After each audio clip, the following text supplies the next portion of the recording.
Olá, pessoal. Aqui é o professor Washington Soares e a gente continua aqui com nossa aula sobre Idade Média, mais especificamente as principais características do feudalismo, tá bom? Agora a gente vai começar a falar dos aspectos sociais do feudalismo, ou seja, como o feudalismo ele organiza a sociedade. Aqui a gente vai ver que a principal forma de organização dessa sociedade, né, é aquela divisão clássica que a gente vai ver entre clero, nobreza e plebeus.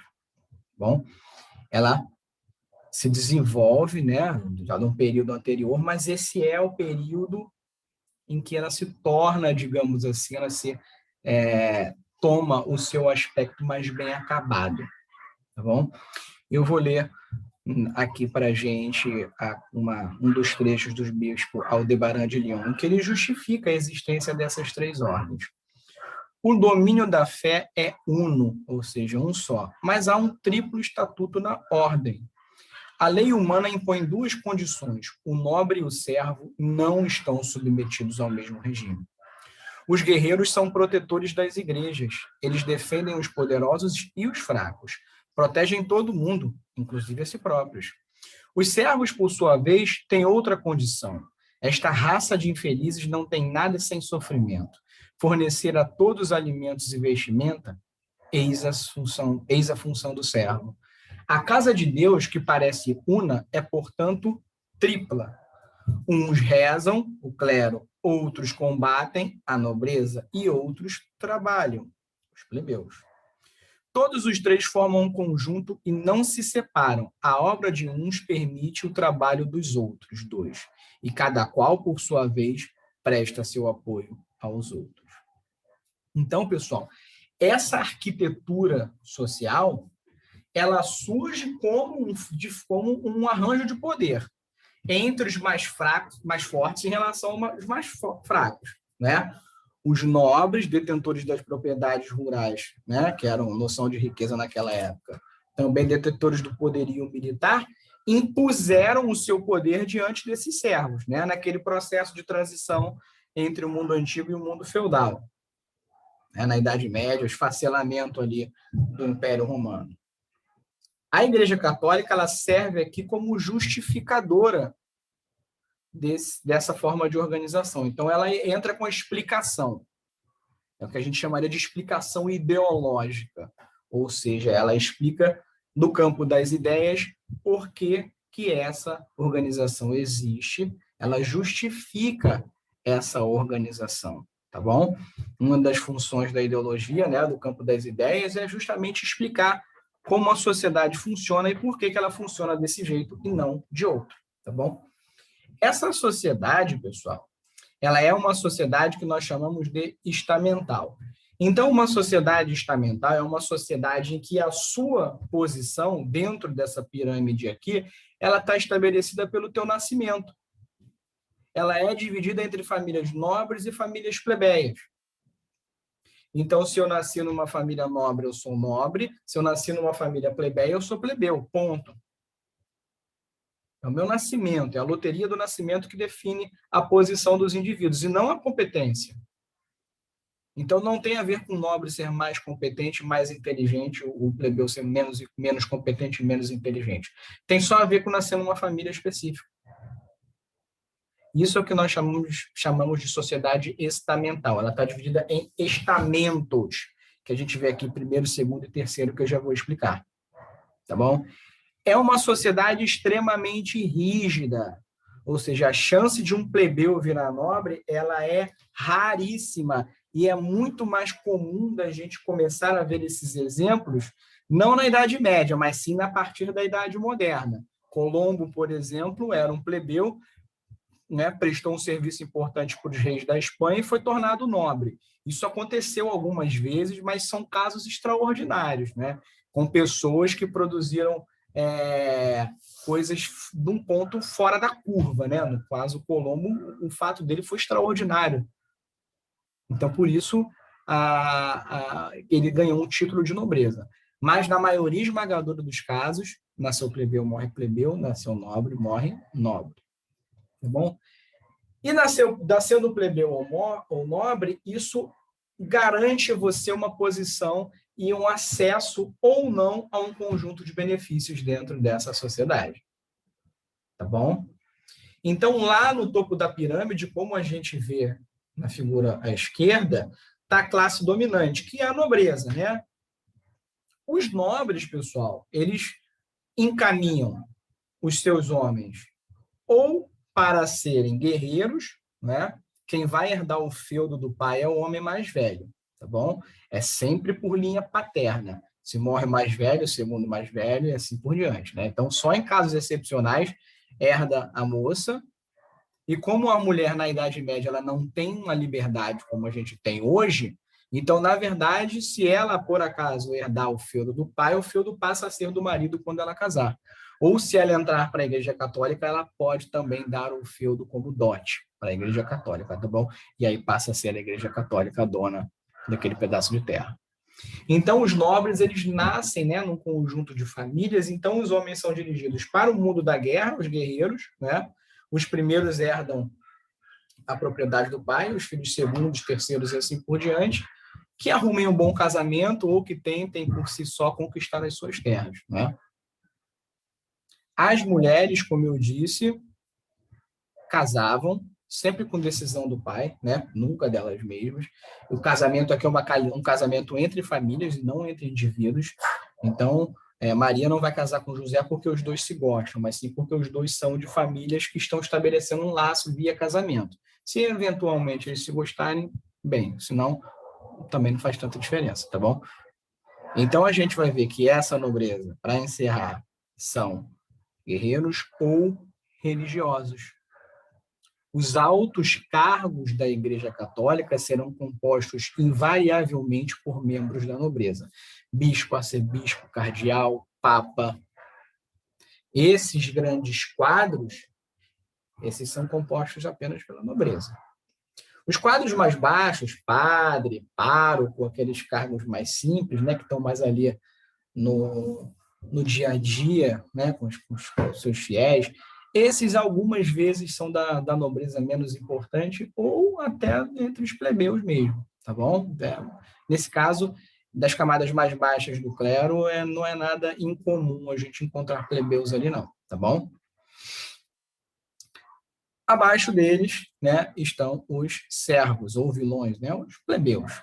Então, a gente vê aqui ó, que as decisões, direções e direitos estão todos entre nobres e plebeus, entre nobres e o clero, tá bom? São a camada dominante. E os deveres e as obrigações estão todos nas costas das camadas mais baixas, tá bom? Dos plebeus, que se dividem entre servos, que são aqueles que trabalham na terra, né, os agricultores, digamos assim, e os vilões, que são trabalhadores livres que trabalham nas vilas prestando serviços, né? Carpintaria, pintura, construção, aqui e acolá, tá bom? Primeiro estado, lá em cima no topo da pirâmide. E por que essa pirâmide está assim? Porque, pessoal, quanto mais em cima na pirâmide, mais perto de Deus. É a justificativa também. Então, o clero, que tem como função cuidar de assuntos espirituais, esses estão mais perto de Deus porque, teoricamente, entendem melhor a palavra de Deus, né? Eles são os intermediários entre Deus e as pessoas, e os seus fiéis aqui. Abaixo desses indivíduos, porém, egressos da mesma classe social, estão a nobreza, né? Também conhecido como os belatórios, os guerreiros, né? O clero é conhecido como oratórios, né? Aqueles que rezam. Então, esses guerreiros, que são os senhores feudais, que são os donos das terras, então, a função deles, principalmente nesse momento, pessoal, é a função da defesa do cristianismo. Lembra, nós estamos falando do ano de 800, dos séculos 800, 900, 1000, 1100, 1200. Até o ano 1000, mais ou menos, as invasões bárbaras elas continuavam, tá bom?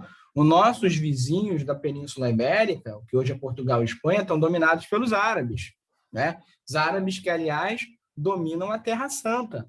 A gente vai ver que esses guerreiros, a partir principalmente, né, do século XI, né, 100, 1000, 1100, 1200, vão implementar uma série de empreitadas militares para tentar tirar a Terra Santa dos muçulmanos, né? Chamadas cruzadas, que a gente vai ver um pouco mais adiante, tá bom? Então, nesse momento aqui, a função desses caras é fazer a guerra, tá bom? Em nome do cristianismo, defendendo o cristianismo, mas não raramente defendendo também os seus interesses, tá bom? Então, eu afirmo que estou defendendo os interesses da religião, quando, na verdade, estou em mais tantas vezes defendendo os meus interesses, tá bom? Por fim, lá embaixo estão os laboratórios, os trabalhadores, os plebeus, né? E esses trabalham em regime de servidão, já vamos falar da servidão, tá bom? E esses são os sujeitos que pagam impostos para a nobreza. Então, diferentemente de hoje, né, em que quando eu trabalho, por exemplo, se eu trabalhar em uma fazenda, eu ganho um salário no fim do mês. Né? Naquela época, não, é o trabalhador que paga para trabalhar na terra do nobre. Né? A gente vai ver como é que funciona isso. Aí, pessoal, está o primeiro estado, tá bom? Os religiosos. Sempre, né, com uma aura santificada, com temas religiosos mais importantes, né, sendo retratados. A gente vê que a aliança entre o poder político e o poder religioso é algo muito comum nessa época também, né? Então a gente vê que aqui há um que a gente chamaria de teocracia, né? Então o poder político ele é legitimado pelo poder religioso, né? Se eu religioso digo, olha, Deus fez tudo do jeito que é, por consequência foi Deus que colocou esse sujeito aqui, né? Então a gente vê, né, inclusive no livro do Mark Bloch, Os Reis Taumaturgo, que ele fala que alguns reis, né, de França e Inglaterra teriam inclusive poderes miraculosos de curar as pessoas, não é? A França teve o seu rei que virou santo, né, São Luís. Então há uma proximidade muito grande entre o poder político e o poder religioso, mesmo porque a gente já sabe, esses sujeitos, clero e os guerreiros, eles são egressos da mesma camada nobreza, tá bom? Aqui a gente vê o segundo estado sendo retratado, ou seja, em meio à guerra, tá bom? Seja uns contra os outros, seja entre cristãos e não cristãos, tá bom? Aqui a gente vê os plebeus, né? Sempre trabalhando. Então, essas figuras aqui fazem parte de uns calendários da Idade Média, né? Em que o trabalho é que dá a tona da vida desses sujeitos, né? Principalmente o trabalho agrícola, né? Agropastoril, que é o que consome basicamente a vida desses sujeitos. E é o ritmo da natureza, é a natureza que impõe o seu ritmo, tá bom? Diante da organização do trabalho desses sujeitos, tá? Como é que é a economia? Natural, de base agropastoril e subsistência, isso nós já sabemos, tá bom? Desmonetarização, então não há monetarização, então eu não planto, por exemplo, trigo para vender a uma peça de ouro quilo, isso não existe. Quando há a produção de excedentes a ponto de poder ter a troca, aí a troca é escambo mesmo, uma coisa por outra, tá bom? Por que em geral isso não acontece? Porque, pessoal, a produção agrícola não é muito sofisticada nesse momento. Então, qualquer grande nevasca, você perde tudo, né? Não é igual hoje em que a tecnologia desempenha um papel muito importante no agronegócio. Nessa época, não. Então, qualquer problema climático afetava a produção. Então, em geral, o excedente era estocado, tá bom? Ele não era comercializado, não. A forma de trabalho é servil, e aqui a gente entra num ponto principal, pessoal, do trabalho, do mundo do trabalho, que é o seguinte: ser um servo não é a mesma coisa que ser um escravo, tá bom? Pela doutrina cristã, o cristão não escraviza um outro. Então, o senhor, ele não pode escravizar um plebeu. Isso é proibido. Entretanto, a servidão ela não é uma escravidão.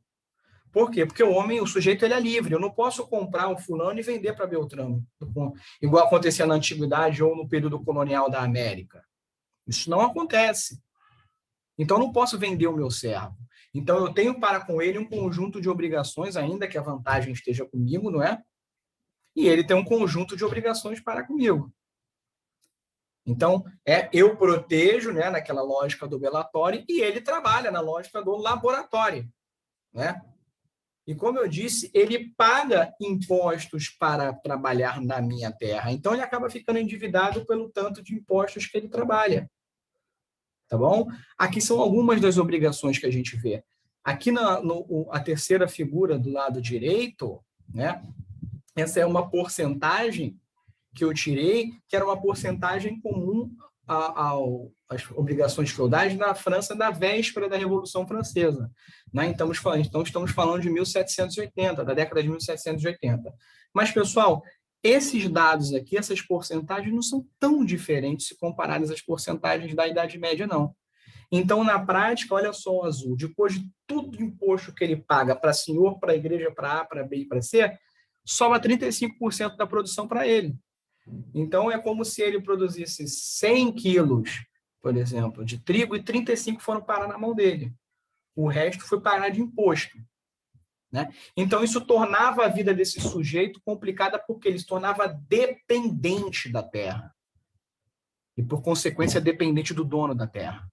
Porque ele não tinha a realidade, professor, do sujeito que vive lá no meio da florestinha, ele, a família, não sei o que lá. Outra existe, mas, no geral, a vida de um feudo não é muito diferente de outro, não.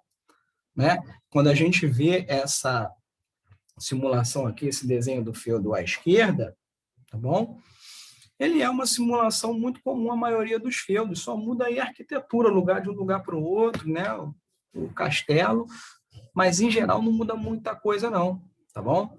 A gente vê que todo o trabalho, toda a vida desses sujeitos, basicamente está voltada para o trabalho. Né? Então, um trabalho pesado, um trabalho duro, feito de sol a sol, né? Tanto que esse calendário que a gente vê aqui ao meio, né? Ele está organizando o ano, né? Muito em função também do trabalho, né? Dos períodos do trabalho, do plantio, da colheita, da pesca, da caça, etc. Tá bom? Aqui, para concluir, a gente vê que já a partir do ano 1000, 1200, 1300, a gente já vai ver mais adiante que começa o chamado renascimento urbano comercial. Né? Então, muita gente foge, digamos assim, do campo para ir morar nas cidades. Como é que são as cidades nesse período do ano 1000, 1100? Gente, uma cidade é algo em torno de 1000, 2000 indivíduos. Olha lá, tá bom? Tinha, claro, os maiores, né? Paris, as que eram capitais, lá com 5, 10 mil habitantes, né? Algo extraordinariamente grande. Tá bom? Então, as cidades eram pequenas se comparado ao que a gente entende como cidade hoje. Tá bom? Entretanto, se no campo a vida era ditada pela natureza, né? Na cidade o ritmo de vida ele era mais dinâmico, né? Então, já que na cidade se trabalhava com outras funções. Tanto que há um ditado alemão da época que diz o seguinte: na cidade se respira o ar da liberdade. Que cidades são essas? Como elas são chamadas em alemão? Burgos. Quem mora nos burgos são os burgueses. Então, é nesse momento, já no século XIII, né, para 1200, para 1300, já está começando a surgir entre os plebeus uma classe social que, com o passar do tempo, a gente vê que vai se destacar, que é a burguesia. Tá bom? Com isso, pessoal, terminamos essa parte 2 sobre o feudalismo. Um grande abraço.